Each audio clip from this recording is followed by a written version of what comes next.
Quand j'étais petit, au départ, je voulais être Indiana Jones. Ce que je voulais, c'était parcourir le monde, vivre des aventures, rencontrer des gens, comprendre les choses. Mon travail, c'est de mettre la technologie au service du journalisme. Comment, justement, ces nouvelles technologies, elles peuvent nous aider à proposer des formats d'information innovants pour raconter l'information de manière toujours plus pédagogique. Je me souviens de ce mammouth qui rentre sur le JT. Oui, mais c'était quand même spectaculaire. C'était spectaculaire. Le but, c'est toujours de mettre cette forme au service du fond. C'est pas de faire du spectaculaire pour faire du spectaculaire. Ça touche un public qui n'avait pas compris ces sujets à ce point-là avant ces formats-là. Il y a des formats qui sont des reportages de terrain sur lesquels on va rajouter de la réalité augmentée. C'est des reportages où on va considérer que ce qu'on a voulu expliquer n'était pas totalement filmable et donc on va rajouter des informations en réalité augmentée. Ensuite, c'est toutes les équipes d'infographistes 3D de l'information de TF1 qui vont travailler sur ces roches-là, sur ces images.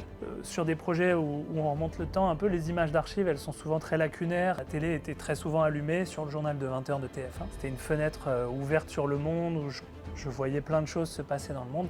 C'était un peu l'équivalent des films d'aventure pour certains, mais moi c'était de regarder les reportages du journal.